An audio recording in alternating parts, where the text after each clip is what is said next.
berlatar belakang sejarah Kesultanan Mataram, menggetarkan, mendebarkan, menggelorakan semangat, cinta, dan perjuangan umat manusia yang ingin menyibak misteri kehidupan ini. Cerita ini ditulis dan diolah oleh Bu Nergis Muriono, pengarah cerita dan naskah Agung Bahrodi, ilustrasi musik Haris Sabar, teknik dan montase Jamie Mumu, dengan sutradara Ferry Fadli. Kali ini mengetengahkan episode ke-14 dengan judul Wisuda Pangeran Rangsang.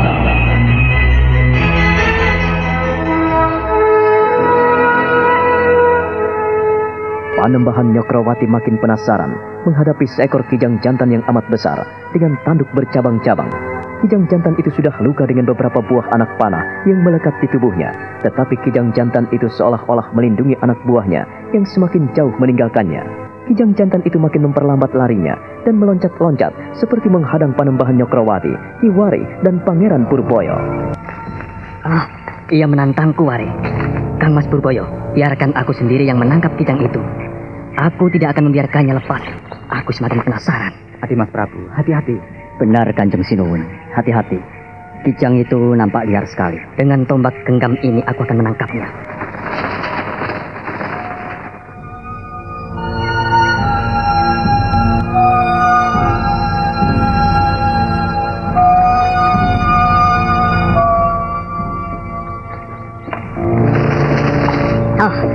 Akan lari kemana kau, kijang jantan? Kau nampak hebat dan sangat besar. Aku akan menangkapmu hidup atau mati.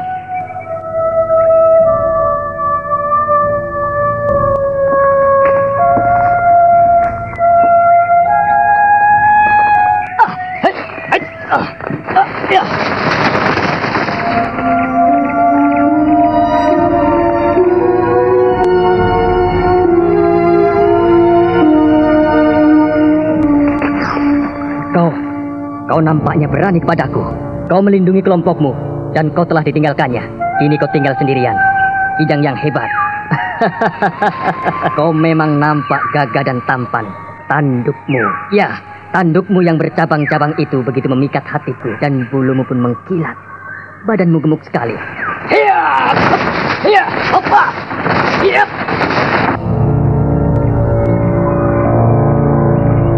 Panembahan Nyokrawati terkejut sekali. Tombak menghunjam pada tubuh si kijang, namun tombak itu seakan-akan tidak mempan. Dari tubuh kijang itu mengeluarkan cahaya bagaikan benturan baja. Panembahan Nyokrawati terkesima. Ia mundur beberapa tindak.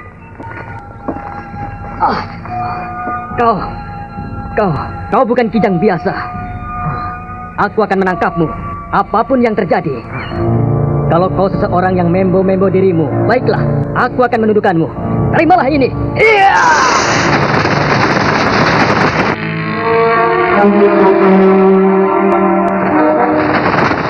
Kanjeng Sinuwun, hati-hati. Awas tadi Mas Prabu.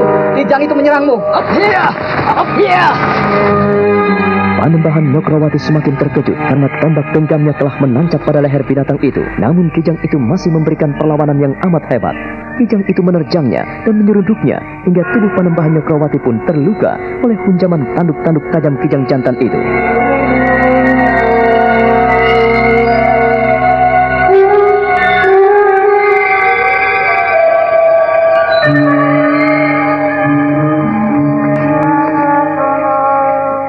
Kanjeng Pangeran, ayo kita membantu. Hanya satu cara untuk merubuhkan kijang itu, Kanjeng Pangeran.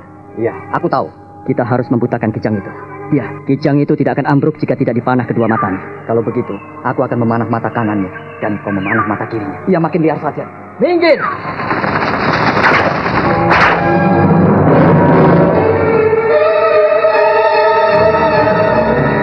Jangan mendekat. Biar aku sendiri yang merubuhkannya. Anak panah kita meleset, Kanjeng Pangeran. Ia begitu lincah bergerak dan melompat-lompat. Hati Mas Prabu kewalahan. Terpaksa aku menggunakan pusaka ini. Kijang naga. Iya!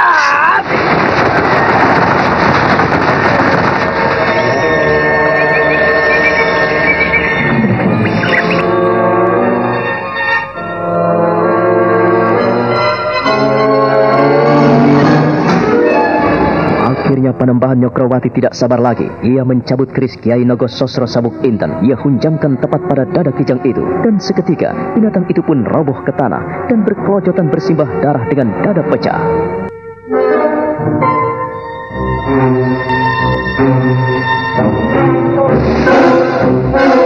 Panembahan Nyokrawati tetap berdiri tegak. Tetapi ketika ia memperhatikan dirinya dan merasakan hangat meleleh di tubuhnya, ada sesuatu yang ganjil dirasakannya. Beberapa bagian tubuhnya terluka dan mengeluarkan banyak darah. Buru-buru Pangeran Purboyo dan Kiwarih menghampiri dan menolongnya. Kanjeng Sinuwun, Adik Mas Prabu, kau terluka. Iya, aku terluka. Dada dan kakiku terluka. Kanjeng Sinuwun, kita harus segera meninggalkan tempat ini. Iya, aku menginginkan kijang itu. Ia berhasil kukalahkan. Biarlah aku yang mengurusnya. Jangan kau pikirkan kijang itu. Pikirkanlah dirimu, Adi Mas Prabu. Kau butuh pertolongan. Kiwari, hamba Kanjeng Pangeran. Tolong, kau urus Kanjeng Sinuwun. Dan aku akan menyuruh prajurit untuk mengurus kijang ini. Kanjeng Pangeran, biarkanlah kijang itu, hamba akan mengurusnya nanti. Gampang. Para pengawal Taman Kerapyak ini pasti akan berdatangan. Tolong Kanjeng Pangeran membantu hamba memapah Kanjeng Sinuwun. Kanjeng Sinuwun, silakan merangkul hamba dan Kanjeng Pangeran Purboyo. Bertahanlah sebentar. Hamba ingin memanggil para pengawal Taman Kerapyak ini. Tak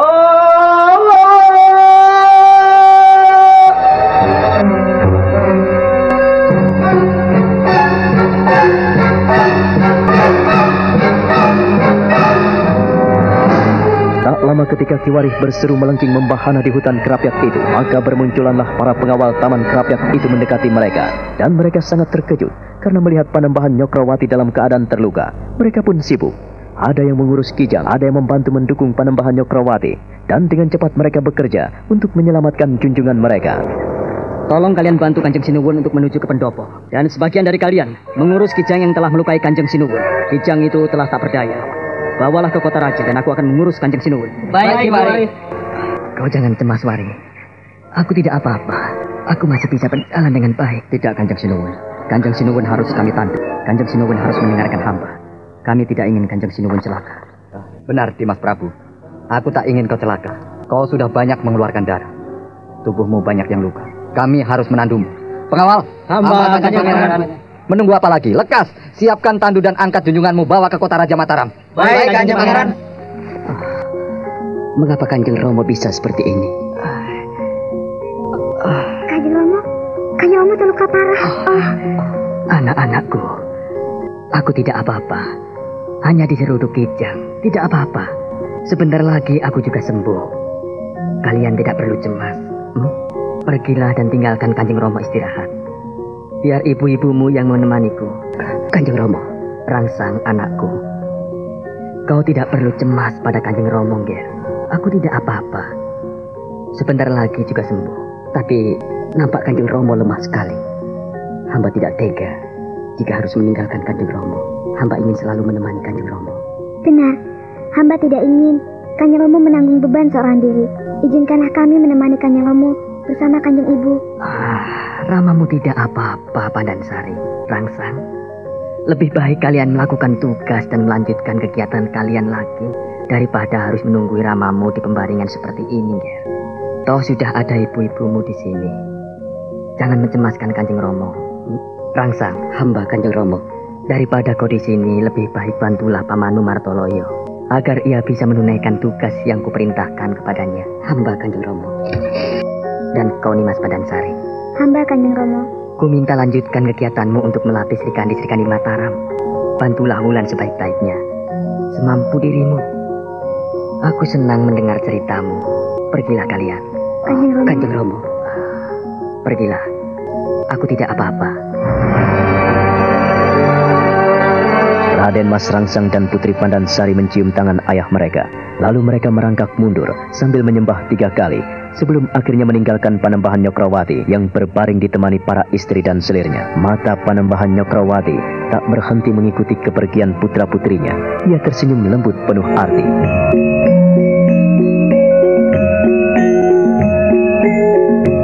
Anak-anakku telah dewasa. Aku bangga mempunyai mereka.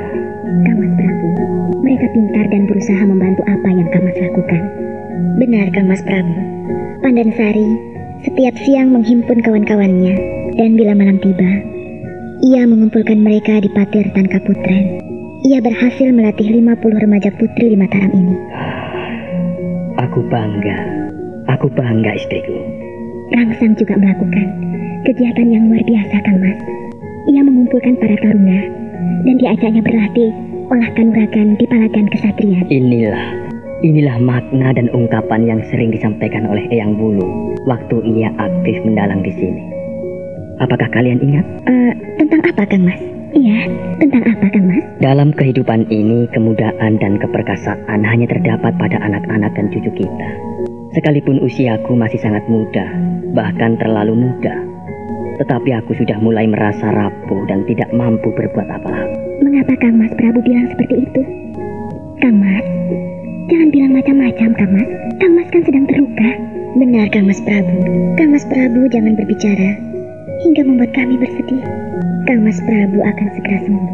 Benar, Kang Mas. Kang Mas Prabu akan segera sembuh. Istri-istriku, aku memang berharap sembuh, tapi baru kali inilah aku sadari, ternyata kekuatan tubuh, keindahan badan, bisa lenyap dalam waktu sekejap. Hanya seekor kijang mampu membuatku loyo seperti ini. Kang Mas Prabu banyak mengeluarkan darah. Sudah pantas kalau lemas, Kang Mas. Kaki, paha, bahkan dada serta tangan Kang Mas Prabu terluka. Wajar kan? Dan kini membengkak. Itulah.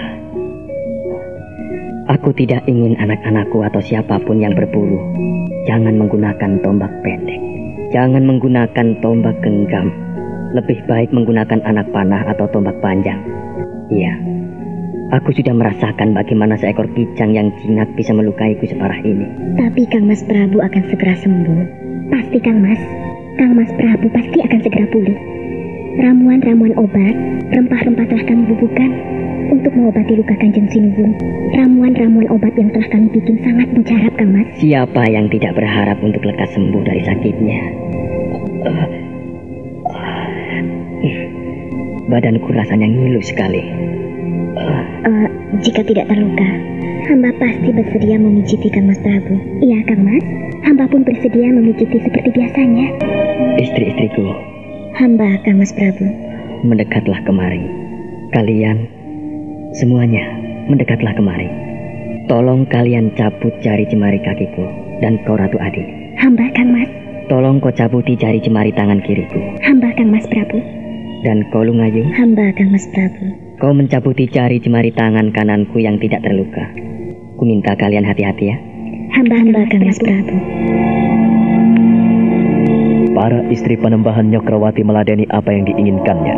Ada yang mencabuti jemari kakinya, ada yang mencabuti jemari tangan kanannya, ada pula yang memijit-mijit punggungnya yang tidak terluka. Ia memejamkan mata. Nampak wajahnya pucat, seakan menahan kengerian yang amat dahsyat. Sementara itu, para pembesar Mataram berkumpul di kediaman Eyang Mondoroko. Malam itu nampak di sana Pangeran Singosari, Pangeran Indronoto, Pangeran Mangkubumi, Adipati Genjeran, Tumenggung Martoloyo, Tumenggung Surotani, dan para pembesar lainnya.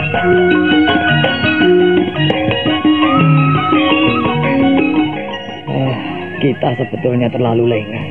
Sebab membiarkan junjungan kita berburu hanya bertiga tanpa pengawalan siapapun. Saya turut bersalah, Eyang. Kami semua turut bersalah, Eyang Mondoroko. Padahal aku sudah wanti-wanti agar Kanjeng Sinuwun tidak pergi seorang diri. Masih juga bisa kecolongan. Aku minta saudara-saudara tetap menjalankan tugas dan kewajiban seperti sedia kala. Nak Mas Martoloyo. Hamba Eyang Tepuh. Bagaimana? Apakah kau sudah memiliki rencana dengan amanat junjunganmu? Hamba Eyang Tepuh.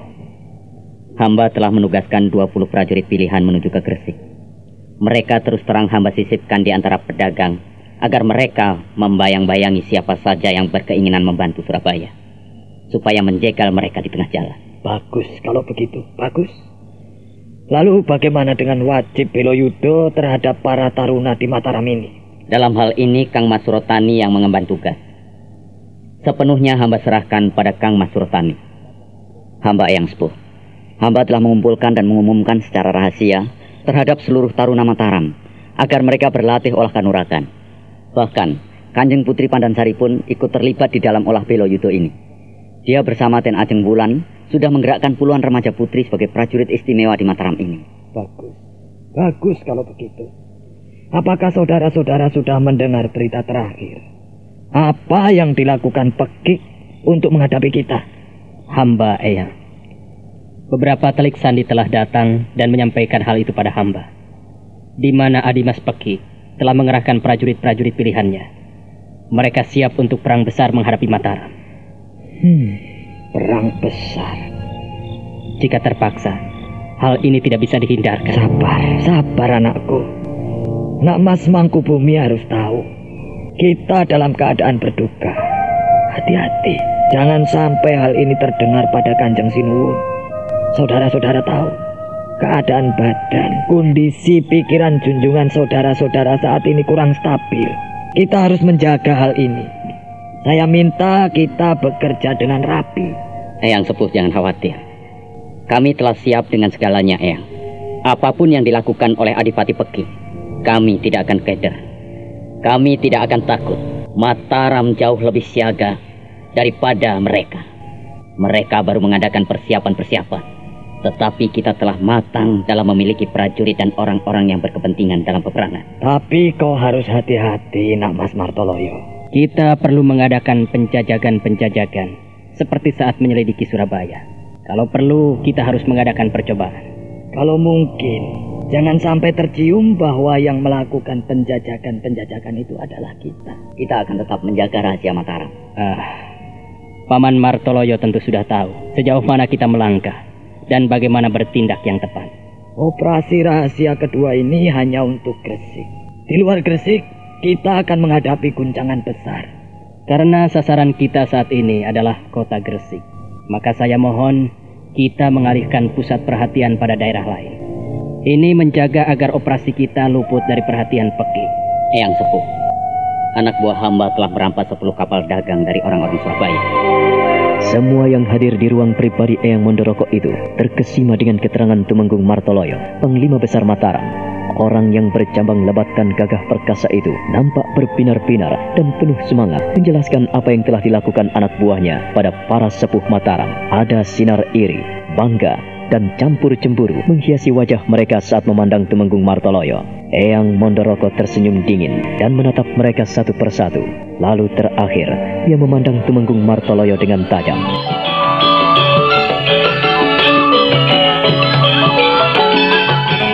Orang-orang Portugal dan orang-orang Belanda sudah kurang simpati pada pemerintah Surabaya akibat operasi pertama kita. Jadi sejauh itu langkahmu, Nak Mas Martoloyo? Hamba harus bertindak lebih cepat, Eyang Mondoroko. Sebab Adipati Pekik sudah melakukan operasi-operasi besar. Setiap kali melihat orang Mataram yang mencurigakan, tidak tanggung-tanggung ia langsung memancungnya. Kalau begini caranya, peperangan tidak mungkin bisa dihindarkan. Benar, Eyang Mondoroko. Cepat atau lambat, peperangan akan terjadi. Dan kita tidak boleh terpukul oleh orang-orang Surabaya. Jangan khawatir, Kang Mas Surotani. Kita tidak akan mungkin terpukul oleh orang-orang Surabaya. Sebab Adipati Pekik wawasannya tidak seluas Kanjeng Sinuwun. Kita telah melakukan banyak operasi besar. Kini ia baru mengumumkan untuk belo yudo bagi orang-orang Gresik saja. Sedangkan orang-orang Surabaya di wilayah lain belum ia sentuh sama sekali. Kita ada di atas angin. Tetapi kita tidak boleh gegabah, Paman Martoloyo. Kita harus memegang teguh janji kita untuk senantiasa bersahabat dan bersaudara dengan Surabaya. Kita tidak boleh terang-terangan memusuhi Surabaya. Ini yang harus kita pegang. Tetapi kalau kejadiannya seperti ini berlarut-larut, mau tidak mau peperangan akan pecah, anakku Mangkubumi. Peperangan sesuatu yang mengerikan. Tetapi peperangan mesti terjadi untuk menyelesaikan persoalan yang mengganjal di antara kita. Mataram dan Surabaya, cepat atau lambat akan terjadi suatu peperangan. Lihatlah, Nak Mas Mangkubumi, di Gresik keadaan makin genting. Orang-orang Portugal dan orang-orang Belanda turut angkat senjata. Adipati pelabuhan, yaitu Reksodono, juga angkat senjata, menyerahkan semua pengawalnya untuk angkat senjata. Ini adalah tantangan besar buat kita. Pertemuan malam itu kian tegang dan panas, sebab para pembesar Mataram telah melakukan aksi militer yang cukup besar. Tumenggung Martoloyo, Tumenggung Surotani, dan orang-orang kepercayaan Panembahan Nyokrowati telah melakukan tugas masing-masing dengan seksama. Apa yang dilakukan para pembesar Mataram ternyata diikuti pula oleh para teruna Mataram. Pemuda-pemudi Mataram pun bersatu untuk bersiaga dalam keadaan genting. Di Wisma Kesatrian Mataram, mereka berhimpun. Ada Aji Sukmo, Raden Mas Rangsang, Bau Rekso, Alap-Alap, Baratiko, Wulan, Pandansari, dan kawan-kawannya. Andai terjadi perang, kumohon para perempuan jangan ikut turun dulu. Kenapa, Sukmo? Toh kami juga telah siap. Masalahnya bukan siap atau tidak. Semua untuk mensiasati keadaan, Wulan. Kau meremehkan kami, kaum perempuan? Aku tidak meremehkan kaum Hawa. Percayalah padaku. Kalian akan diperlukan di luar medan pertempuran. Sri Kandi pun bisa menjadi panglima perang. Wulan. Bagaimanapun juga, aku tidak ingin kalian memandang enteng kami. Kalian bisa menguji kami? Tidak. Kami tak perlu menguji kalian. Kami percaya. Justru itulah kami ingin agar kaum Sri Kandi bisa menjadi pasukan cadangan yang handal bagi Mataram. Wulan dan kawan-kawan wanitanya akhirnya mengerti apa yang disampaikan Sukmo. Mereka semakin bersemangat dalam berbakti bagi bumi Mataram.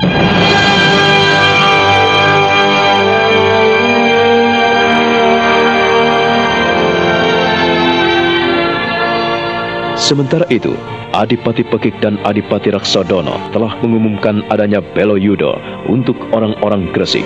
Mereka bersiaga penuh siang dan malam untuk menghadapi orang-orang asing yang hadir di Gresik.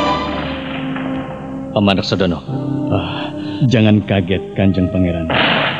Sesuai dengan amanat Kanjeng Pangeran, siapa saja yang masuk di wilayah kita tanpa izin dan mencurigakan, maka ia pantas untuk dibunuh. Tapi ini kurang benar.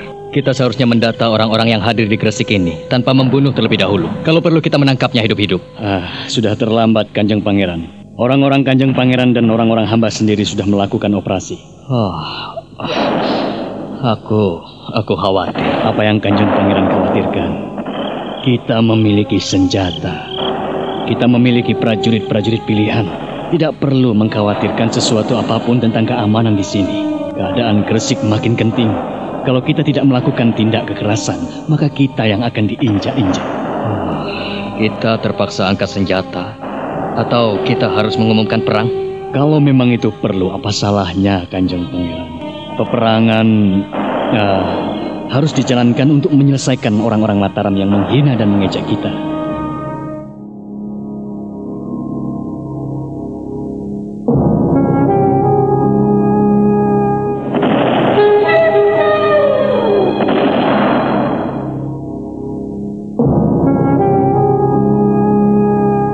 Di malam yang hening itu, beberapa kali terdengar letusan tembakan bedil. Namun korban yang jatuh belum jelas siapa sebetulnya yang menjadi incaran laras senapan dan bedil itu.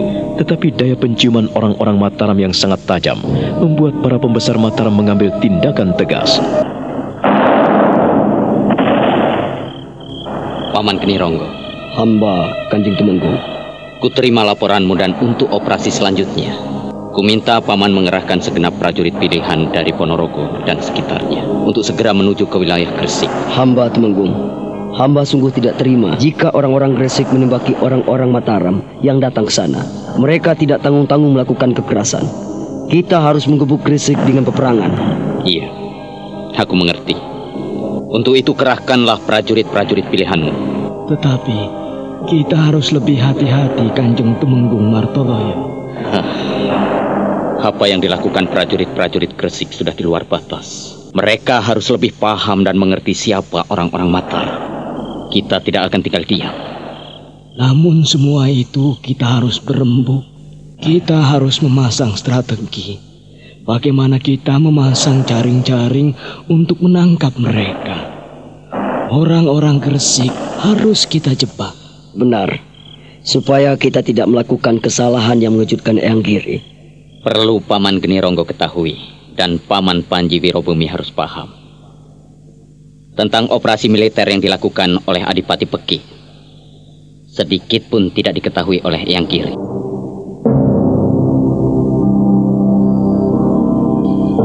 Mengapa Mengapa harus begitu? Oh, sungguh ini tidak mungkin, Kanjeng Tumenggung. Ini bukan suatu kekeliruan. Eyang Giri telah cuci tangan.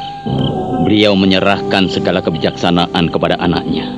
Dan kedua, Adimas Peki telah menutup wilayah istana Sedekari, sehingga tidak seorang pun telik sandi Surabaya yang bisa menghubungi Eyang Giri. Oh, apa yang telah terjadi pada Eyang Giri, Kanjeng Tumenggung? Eyang Giri dalam keadaan sakit keras. Beliau terkena serangan jantung, sesak nafas, dan banyak penyakit tua yang menggerogoti tubuhnya.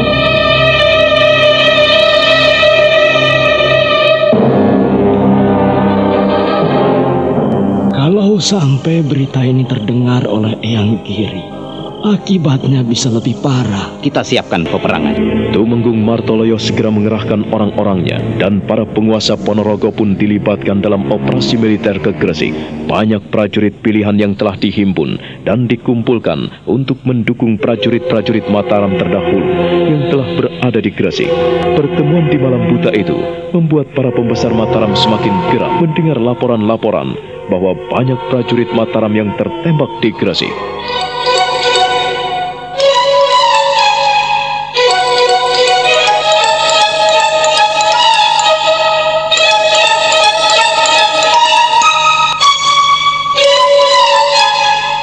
Saya mohon Paman Genironggo dan Paman Panji Wirobumi tetap memperhatikan prajurit-prajurit yang kita kirim ke sana. Sudah 4 orang prajurit Mataram tewas. Hamba akan segera melakukan operasi besar, Kanjeng Tumenggung. Hamba tidak akan membiarkan orang-orang Gresik dan orang-orang Surabaya mempermalukan kita. Nampaknya peperangan tidak bisa dihindarkan lagi. Kanjeng Tumenggung. Iya, hamba Paman Patih Panji Wirobumi. Apakah Kanjeng Tumenggung telah memberitahukan hal ini pada Kanjeng Sinuwun? Hamba akan segera sampaikan, Eyang Patih. Sebab Kanjeng Sinuwun telah mempercayakan masalah keamanan Mataram ke tangan hamba. Jadi Paman Panji Wirobumi dan Paman Genironggo, jangan khawatir. Hambalah yang bertanggung jawab. Terus terang, saya khawatir jikalau terjadi peperangan tanpa sepengetahuan Kanjeng Sinuwun. Benar, Kanjeng Tumenggung. Tetapi kalau Kanjeng Tumenggung telah mendapatkan kepercayaan oleh Kanjeng Sinuwun, artinya kami tidak perlu ragu-ragu lagi untuk melangkah dan melaksanakan tindakan kekerasan. Terima kasih atas semuanya. Nanti Kang Mas Surotani akan menyertai paman berdua. Terima kasih, Kanjeng Tumenggung. Saat ini juga hamba berangkat ke Gresik. Hamba juga, Kanjeng Tumenggung. Selamat bertugas, Eyang Patih. Paman Genironggo. Terima kasih, Kanjeng Tumenggung. Jadi 4 prajurit Mataram terbunuh di Gresik. Benar, Kanjeng Sinuwun. Hamba terpaksa melaksanakan keadaan darurat. Prajurit-prajurit pilihan telah hamba kirim ke Gresik untuk membantu prajurit-prajurit lain yang telah ke sana terlebih dahulu. Jadi Kang Mas Pekit mengajak kita untuk berperang, Paman Tumenggung? Tidak bisa kita hindarkan lagi, Kanjeng Sinuwun. Sebab bagaimanapun juga, nampaknya hal inilah yang terbaik. Adipati Pekit sudah tidak menghiraukan persahabatan dan persaudaraan kita. Ya, jikalau bisa, memang hamba akan mencegah peperangan. Tapi kalau terpaksa, hamba harus bertindak lebih keras. Andai saja aku tidak sakit seperti ini, luka-lukaku membengkak, Paman Tumenggung. Kanjeng Sinuwun jangan khawatir. Hamba akan melaksanakan perintah. Hati-hatilah, Paman Tumenggung. Saya tidak ingin terjadi kekalutan dan kekacauan di Mataram ini. Apabila memang peperangan harus terjadi, ya jaga nama baik Mataram. Hamba, Kanjeng Sinuwun, ampunkan hamba bila sedikit terlambat menyampaikan berita ini. Sebab hamba harus mengatur prajurit-prajurit pilihan di lapangan. Saat ini hamba menempatkan 3.000 prajurit pilihan di Gresik. Sehabis melaporkan seluruh tugasnya, maka Tumenggung Martoloyo meninggalkan Proboyokso, tempat pribadi Sultan. Panembahan Nyokrawati saat ini terbaring sakit akibat diseruduk oleh kijang jantan yang bertanduk bercabang-cabang di hutan Kerapiak. Panembahan Nyokrawati hanya ditemani para istrinya, sedang para putra-putrinya yang ingin menggebuk orang-orang Surabaya di Gresik.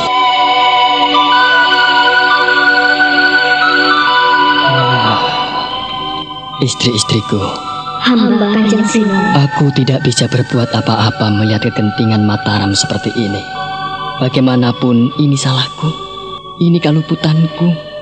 Kang Mas Prabu jangan berbicara seperti itu. Sudahlah, yang penting Kang Mas Prabu akan segera sembuh. Benar Kanjeng Sinuwun, Kang Mas Prabu harus cepat sembuh. Setelah itu, baru boleh memikirkan masalah negara. Istri-istriku, Hamba Kanjeng Sinuwun. aku merasa tidak tenang tinggal di sini. Tolong panggilkan beberapa orang pengawal pribadiku. Hamba Kanjeng Sinuwun. Panggil mereka kemari. Panggillah Sosok. Hamba Kang Mas Prabu. Hamba akan memanggil Sosok.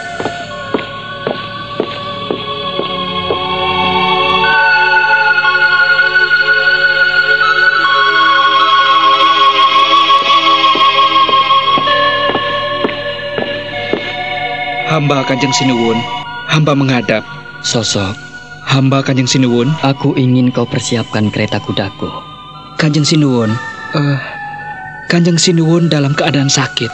Kanjeng Sinuwun akan pergi kemana? Sosok, aku tidak tenang tinggal di sini. Aku ingin beristirahat di Kerapyak saja. Aku ingin menikmati suasana alam yang lebih tenang, nyaman, dan damai. Kanjeng Sinuwun, Kang Mas Prabu sedang sakit. Bagaimana mungkin akan pergi ke Kerapyak? Kang Mas Prabu, ingatlah keadaan Kang Mas Prabu seperti ini. Masa kan tidak pergi ke Kerapyak? Istri-istriku, aku ingin menikmati suasana damai dan nyaman di Kerapyak. Di sini aku terlalu penat dan pengap. Jangan halang-halangi aku. Sosok, Hamba Kanjeng Sinuwun. menunggu apa lagi? Aku ingin kau segera mempersiapkan kereta kudaku dan siapkan semua perbekalan untukku di Kerapyak. Baik Kanjeng Sinuwun.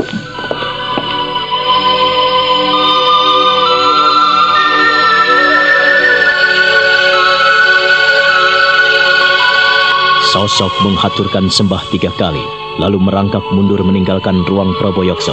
Ia segera mengerahkan beberapa orang pengawal, mempersiapkan kereta kuda dan perbekalan yang akan dipergunakan oleh Panembahan Nyokrawati yang ingin pergi ke Kerapyak.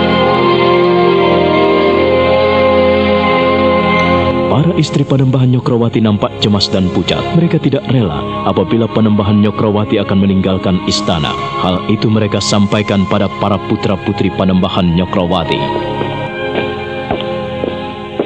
Kanjeng Romo, anakku, Rangsang, dan kau Pandansari. Kalian pulang yang ya? Hamba Kanjeng Romo. Kanjeng Romo akan pergi ke Kerapyak. Hal itu sungguh mengejutkan hamba. Apakah Kanjeng Romo tidak bisa menunda kepergian ini? Benar Kanjeng Romo, hamba tidak rela apabila Kanjeng Romo dalam keadaan payah seperti ini akan kembali ke Kerapyak. Kerapyak membuat Kanjeng Romo celaka. Anakku, kalian jangan salah menilai. Kerapyak tidak membuat Ramamu menderita. Ramamu terluka seperti ini karena kesalahan Ramamu sendiri. Kerapyak jangan disalahkan, Ger. Kerapyak hanyalah alam raya yang masih murni. Di Kerapyak ku dapatkan kenyamanan, kedamaian. Ramamu ingin istirahat di sana, Ger. Jadi kalian tidak perlu khawatir. Percayalah, Ramamu tidak berbuat apa-apa selain ingin menghirup udara segar dan nyaman di Kerapyak. Tapi Kanjeng Romo sakit. Romo tidak sakit. Romo hanya terluka, Ger. Romo sehat. Kaki dan tangan Romo serta dada yang bengkak oleh luka tandukan kijang tidak apa-apa. Romo akan sembuh jika istirahat di Kerapyak. Wajah putra-putri Panembahan Nyokrawati nampak sedih dan murung. Mereka tidak mengerti apa yang diinginkan oleh ayah mereka. Sebab Panembahan Nyokrawati bersikeras untuk pergi ke Kerapyak. Dan pada saat itulah muncul Sosok kembali dengan 2 orang pengawal lainnya.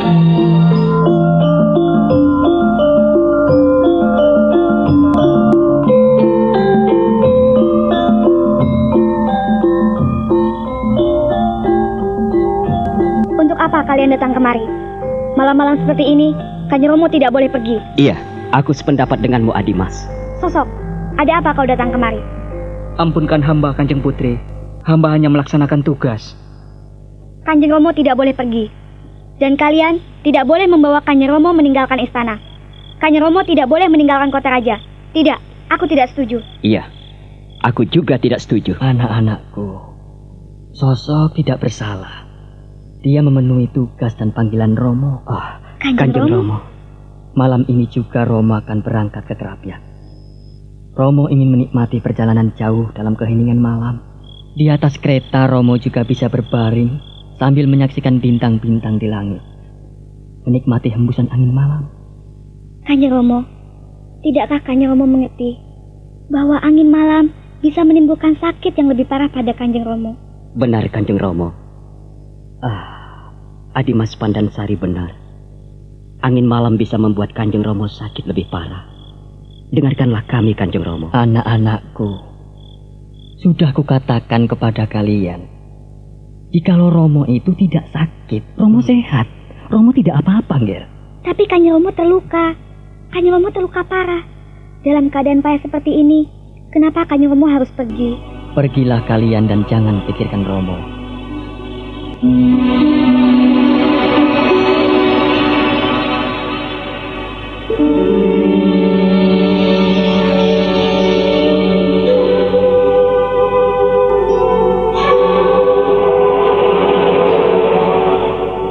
Tidak, Pandansari tidak setuju. Iya, Rangsang juga tidak menyetujui Kanjeng Romo pergi ke Kerapiak malam ini. Anak-anakku. Kang Mas Prabu, kami sangat mencintai Kang Mas Prabu. Dengarkanlah apa yang disampaikan Putra Rangsang dan Putrin dan Pandansari. Benar Kang Mas Prabu. Kang Mas Prabu jangan berkeras hati. Biarkanlah mereka menemani Kang Mas di sini. Kang Mas jangan pergi ke Kerapiak pada malam hari ini, Kang Mas. Kalian adalah permata-permata hatiku. Bagaimana aku tidak mendengarkan kata-kata kalian? Baiklah, ku dengarkan kalian. Tapi izinkan aku pergi ke Kerapiak besok pagi. Kanjeng Romo. Anak-anakku. Saya tidak ingin Kanjeng Romo sakit terus. Jagalah kesehatan Kanjeng Romo. Kanjeng Romo harus segera sembuh. Iya, Romo akan segera sembuh, dia. Sosok, hamba Kanjeng Sinuwun. Aku tidak jadi pergi malam ini. Tetapi besok pagi-pagi sekali. Apakah semua sudah kau persiapkan? Hamba Kanjeng Sinuwun. Kereta kuda telah hamba persiapkan dan semua sudah hamba bawa di Wisma Menganti. Terima kasih atas kecakapanmu, Sosok. Kembalilah pada tugasmu. Aku malam ini tidak jadi berangkat karena permata-permata hatiku menahanku di sini. Panembahan Nyokrawati membelai kepala putra-putrinya. Hatinya terharu dan teriris sekali oleh kecintaan mereka yang sungguh memperhatikan kesehatannya. Tiada terasa, kedua matanya meneteskan butir-butir bening air mata. Kita tinggalkan istana Mataram menuju ke kediaman Kiwari yang saat ini sedang gelisah bersama putranya Aji Sukmo, juga Roro Sunti yang menemani mereka di dalam keheningan.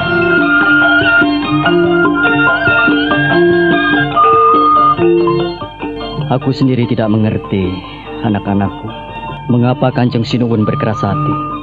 Ya, terus terang, waktu berburu aku enggan membunuh Kijang, sebab kalian tahu, aku tidak rela menyakiti Kijang. Seharusnya Kijang itu ayah bunuh terlebih dulu. Ayah saat itu melihat waktu Kanjeng Sinuwun diseruduk Kijang. Aku menyaksikannya sendiri bersama Pangeran Purboyo. Sebetulnya kami berusaha menahan Kanjeng Sinuwun, tetapi Kanjeng Sinuwun berkeras hati. Aku sudah menahan agar ia tidak memakai tombak genggam, tapi ia penasaran dengan Kijang itu. Berburu hanya menggunakan tombak genggam? Riskan sekali, ayah. Nampaknya Kijang itu memiliki suatu keanehan. Ia nampak memiliki kekuatan yang luar biasa. 5 anak panah menancap pada tubuhnya, tapi Kijang itu masih mampu melonjak dan mengamuk. Dan saya dengar, besok pagi Kanjeng Sinuwun juga ingin istirahat di Kerapiak. Ia tidak mau tinggal di istana, karena merasa pengap. Ayah harus menahannya. Iya, ayah yang sangat dekat dengan Kanjeng Sinuwun. Usahakan agar Kanjeng Sinuwun tidak meninggalkan kota raja. Kalian tahu, Kanjeng Sinuwun sangat keras hati. Kalau memiliki keinginan dan kemauan, siapapun tidak boleh menundanya. Termasuk ayah? Iya, termasuk aku. Sekalipun ayah dekat sekali dengan Kanjeng Sinuwun, tapi mana mungkin ayah bisa menghalangi niat Kanjeng Sinuwun. Saya mohon agar ayah membujuk Kanjeng Sinuwun. Saya tidak tega apabila terjadi sesuatu pada Kanjeng Sinuwun, ayah. Iya, ayah. Tolong, ayah bujuk Kanjeng Sinuwun agar tidak nekat pergi ke Kerapiak. Masa dalam keadaan sakit seperti itu akan meninggalkan kota raja?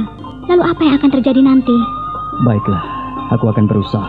Tapi malam ini juga ayah harus menemui Kanjeng Sinuwun. Iya, tidak ada waktu lagi, ayah. Baiklah, jaga diri kalian di rumah. Jaga Joko Lolo di rumah. Aku pergi dulu ke Proboyekso. Baik, ayah.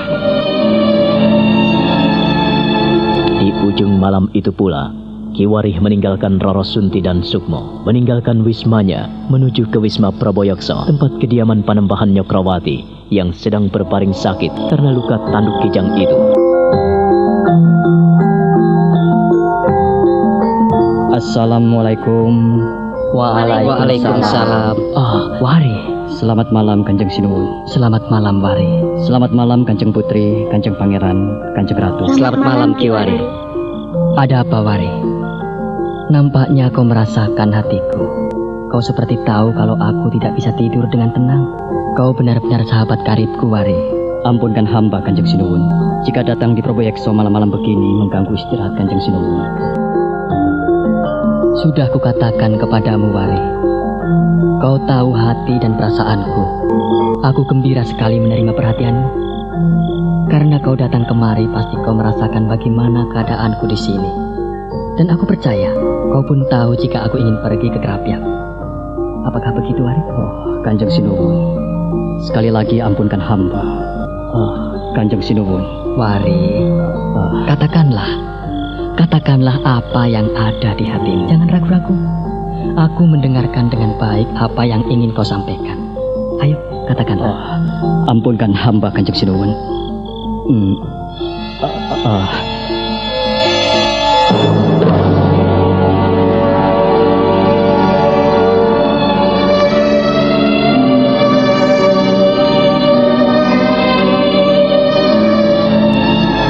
Kiwarih benar-benar tidak enak dan sungkan sekali ketika ingin menyampaikan apa yang ada di dasar hatinya. Ratu Lungayu, Ratu Adi, dan para istri raja memperhatikannya dengan seksama. Demikian pula dengan Putri Pandansari dan Raden Mas Rangsang. Mereka memperhatikan Kiwarih yang tidak sampai hati menyampaikan apa yang ada di dalam hatinya.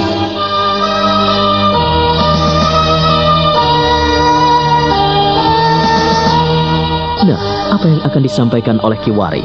Saudara pendengar, silahkan menunggu seri berikutnya dalam serial Wahyu Astabrata ini. Sampai jumpa.